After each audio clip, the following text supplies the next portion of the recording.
Déchirer les ombres, c'est un road trip, c'est une cavale mystique et furieuse à travers la France. C'est la vengeance d'un homme, d'un ancien officier français auquel on a tout pris. Et c'est aussi son amour pour une jeune femme qu'il rencontre au début de sa dernière cavale. C'est donc une histoire d'amour, mais une histoire d'amour forcément fulgurante. Tu veux faire la révolution, Scrofa? Première nouvelle. Pourquoi ça se voit pas? T'as pas franchement le look d'un révolutionnaire, plutôt celui d'un braqueur de banque. Si je ne ressemble pas à un révolutionnaire, c'est une bonne nouvelle. Ça veut dire que le système a perdu ma trace, qu'il n'arrive plus à me repérer, brouillage des pistes, fin de l'identification des schémas. Je vais prendre le vieux monde par surprise, lui agripper la taille, l'entraîner dans une dernière valse. Tu es fou. Quand j'écrivais pour la jeunesse, j'ai toujours fait confiance à l'intelligence des lecteurs. Et moi, je suis parti dans cet état d'esprit, dans cet esprit-là, pour imaginer ce roman singulier, bâti à la manière d'une tragédie antique. Alors, je vous rassure, ce n'est pas une véritable tragédie. Il y a juste des éléments de la tragédie classique.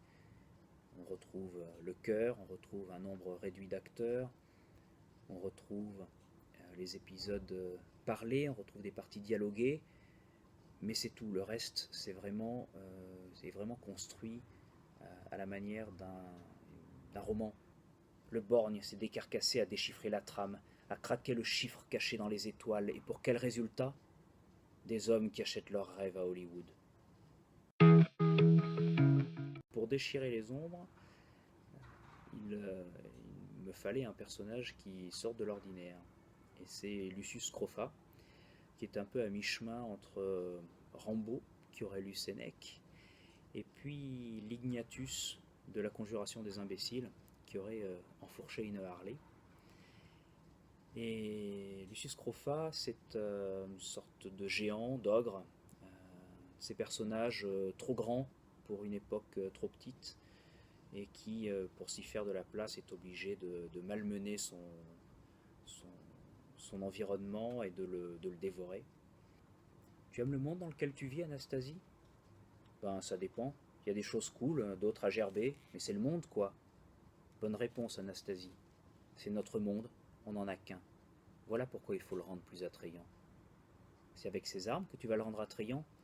On ne fait pas la révolution avec des mouchoirs ou des ballons, ni avec des gens sages d'ailleurs. Tu connais l'odeur de la révolution? Non? Eh bien, c'est l'odeur de la poudre. Déchirer les ombres, c'était aussi bousculer les vivants. Non pas les réparer, mais les bousculer. Et Lucius Scrofa s'y emploie tout au long de mon livre, et il ne fait pas les choses à moitié.